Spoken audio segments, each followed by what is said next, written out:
बिस्मिल्लाहिर्रहमानिर्रहीम। अजीज़ तलबा, geography chapter class 7 unit 2 के बारे में आज हम पढ़ेंगे। चैप्टर नंबर 1, 2 और 3। चैप्टर नंबर 1 है जी लॉन्गिट्यूड और लैटिट्यूड। चैप्टर नंबर 2 और 3 time zone, international date line. सबसे पहले लॉन्गिट्यूड और लैटिट्यूड की जानिब आते हैं। ये हमारा जो ग्लोब है, यानी कि पूरी दुनिया जो आपको बॉल नज़र आती है, इसमें नॉर्थ पोल और साउथ पोल, और इसके साथ साथ जो आपको इक्वेटर दिखाई दे रहा है, जो 0 डिग्री से लेकर अगर हम नॉर्थ पोल की जानिब जाएं तो 90 डिग्री पूरा करता है, और अगर साउथ पोल की जानिब जाएं तो फिर भी 90 डिग्री पूरी करता है। लॉन्गिट्यूड का मतलब है लंबे रुख की लाइनें। जितने भी लंबे रुख की लाइनें लगाई जाती हैं उनको लॉन्गिट्यूडनल वेव्स कहा जाता है, या लॉन्गिट्यूडनल्स कहा जाता है। इसमें 1 degree is equal to 111 kilometre. 111 kilometre ज़मीन का डिस्टेंस होता है। अगर हम ज़मीन को फासले से नापा जाए तो 1 डिग्री जो है वो 111 डिग्री के बराबर होगा। साइंटिस्ट ने ये मुकम्मल तौर पे लाइनें कैलकुलेशन के हिसाब से लगाई गई हैं ताकि हमें ये 4 राइट एंगल्स इसमें शामिल हो जाएं। First right angle, second, third and fourth. 90 को अगर मल्टीप्लाई 4 से किया जाए तो 360 एंगल बनता है, जो कि एक राउंड जो बॉल है या राउंड सर्कल जो है इसका 360 एंगल बनता है। इसके मुताबिक नॉर्थर्न हेमिस्फीयर का आपको जिक्र किया गया है कि इक्वेटर से ऊपर जितना भी है तमाम, ये जहाँ पर मेरा हाथ इस वक्त मौजूद है वहाँ पर तमाम जो है वो नॉर्दर्न हेमिस्फीयर है, और अगर इक्वेटर से डाउनवर्ड नीचे चलते जाएं साउथ पोल की जानिब तो ये सदर्न हेमिस्फीयर या साउथ हेमिस्फीयर कहलाता है। ये सबसे पहले तो बात यह है कि टू लोकेट द प्लेसेस, जब भी हमने कोई जगह फाइंड करनी है, ढूंढनी है, तो हम उसका लॉन्गिट्यूड और लैटिट्यूड को देखते हैं, उनके नंबर्स, उनकी लाइंस को देखा जाता है ताकि हम वो जगह फाउंड कर सकें और उस जगह तक पहुंच सकें। जैसे फॉर एग्जांपल मैं लैटिट्यूड बोलता हूँ 24 to 37 और लॉन्गिट्यूड है जी 61 to 77। मैं जैसे ही इस लाइन के मुताबिक 24 और 37 पर जाऊंगा, फिर 61 से 77 पर आऊंगा, तो मुझे एक मुल्क, हमारा प्यारा वतन पाकिस्तान जो है वो हमें मिल जाएगा। इससे पता चला कि जैसे ही मैं मैप देखूं, मैप के ज़रिए मैंने लॉन्गिट्यूड को फाइंड किया, लैटिट्यूड को फाइंड किया, और हमें जगह ढूंढने में आसानी हो गई। इसके साथ साथ नीचे आ जाए, चंद लाइनें जो सी मैंने लगाई गई हैं, इसको कहा जाता है जी लैटिट्यूड।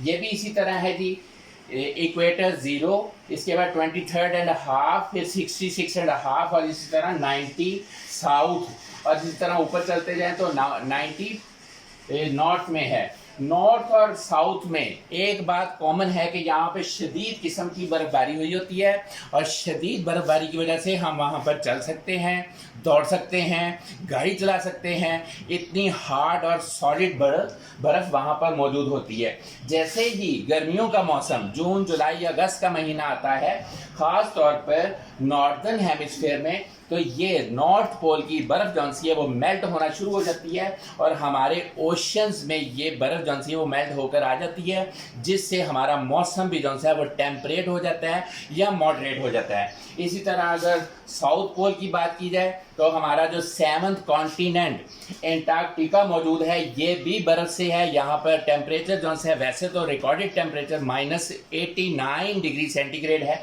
लेकिन जब यहाँ पर भी गर्मियों के महीने में बर्फ़ मेल्ट होती है तो ये भी पानी जो है वो सदर्न हेमिस्फीयर और नॉर्दर्न हेमिस्फीयर के ओशन में जमा हो जाता है, जिससे मौसम जो है वो टेम्परेट हो जाता है, या समंदर का पानी जो है वो मॉडरेट हो जाता है। इसके साथ साथ हम बात करते हैं मोस्ट पॉपुलेटेड एरियाज जो से हैं वो नॉर्दर्न हेमिस्फीयर में मौजूद हैं, जैसे कि continent Asia, Europe, north America, और बहुत सारे ऐसे मुल्क जहाँ पर आबादी बहुत ज़्यादा है, एग्रेरियन कंट्रीज़ हैं, इंडस्ट्रियल कंट्रीज़ हैं, ये तमाम के तमाम नॉर्दर्न हेमिस्फीयर में मौजूद हैं। इसी के साथ साथ अगर सदर्न हेमिस्फीयर की बात की जाए तो थोड़ा सा इलाका अफ्रीका का और जनूबी अमेरिका और साथ ऑस्ट्रेलिया और न्यूजीलैंड के जज़ायर भी यहाँ पर मौजूद हैं, जहाँ पर आबादी 15% मौजूद है, और वहाँ पे वसाइल भी उस हिसाब से कम हैं। अगर हम ऑपोजिट वेदर की बात करें तो नॉर्दर्न हेमिस्फीयर में फॉर एग्जांपल मई और जून के महीने में या जुलाई के महीनों में जब सख्त गर्मी पड़ती है तो हमारा सदर्न हेमिस्फीयर उस वक्त सर्दी की लपेट में होता है। इसी तरह दिसंबर जनवरी में सदर्न हेमिस्फीयर में सर्दी का मौसम होता है तो हमारे यहाँ उसके उलट चलता है। इसी तरह अगर हम टाइम जोन की बात करें तो इंटरनेशनल डेट लाइन जोन सी है वो इसको 4 हिस्सों में डिवाइड करता है, नॉर्दर्न और सदर्न, ईस्टर्न हेमिस्फीयर और वेस्टर्न हेमिस्फीयर। टाइम हमेशा जो है वो ईस्टर्न हेमिस्फीयर से चलता चलता वेस्टर्न हेमिस्फीयर की जानिब चलता रहता है, जहाँ पर एक छोटा सा जजीरा मुल्क इंग्लैंड बरतानिया के नाम से जाना जाता है, जिसको इंग्लैंड कहा जाता है, और इंग्लैंड में ही एक शहर है लंदन, और लंदन का एक छोटा सा इलाका या टाउन समझ लें जिसको ग्रीनविच के नाम से जाना जाता है, जहां से टाइम स्टार्ट होता है, जिसको GMT के नाम से हम जानते हैं, यानी कि ग्रीनविच मेन टाइम। और जैसे कि आपको पता है कि ईस्टर्न हेमिस्फीयर में सबसे पहले सूरज की शुआएं जो सी हैं वो मुल्क के जापान पर पड़ती हैं, जिसकी वजह से जापान को Japan is the land of the rising sun भी कहा जाता है।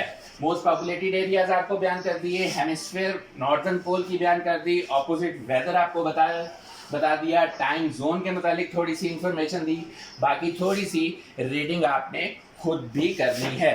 एक आधा पैराग्राफ मैं आपको बता देता हूं।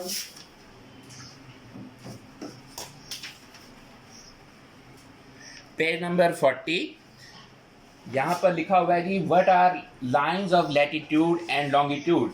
The equator is the line of 0 degree latitude, the starting point for measuring latitude. इसी तरह हम आगे चलते हैं तो यहाँ पे इंपॉर्टेंट पॉइंट्स में लिखा गया है, the latitude of every point is a degree of south और north from 0 to 90। 1 degree of latitude is about 111 kilometre, यानी कि 111 kilometre. Another name of prime meridian is called Greenwich time। जैसे कि for example Greenwich time हमसे for example Pakistan में अगर दोपहर के 12 बजे हैं तो वहाँ पर सुबह के 7 बजे होंगे। हम जौन से हैं वो ग्रीनविच टाइम से 5 घंटे आगे हैं। इसी तरह दूसरे मुल्कों के साथ भी इसी तरह टाइम डिफर करता रहता है। टाइम जोन के मुतालिक एक आधी लाइन, पहला और दूसरा paragraph. Time zone is a vertical region of the world along the longitudinal या longitude lines with all the countries in this region। जी question number 3, long question number 3 हमारा जो है वो पेज नंबर 44, टाइम जोन और international date line के पहले 2 paragraph, इसके बाद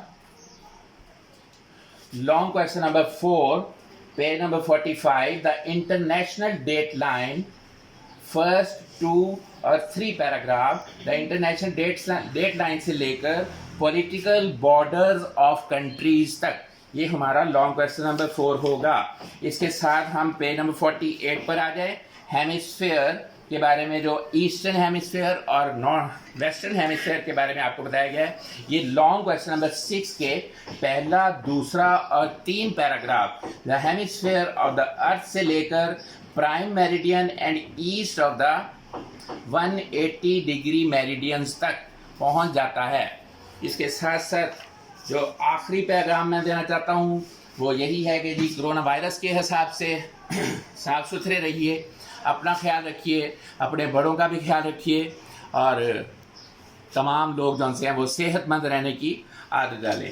एक छोटा सा शेर जो सा मैं वो ज़रूर पेश करना चाहता हूँ आपकी नज़र में। इकबाल का शेर है, अफराद के हाथों में है अक़वाम की तकदीर, हर फर्द है मिल्लत के मुकद्दर का सितारा। थैंक्स।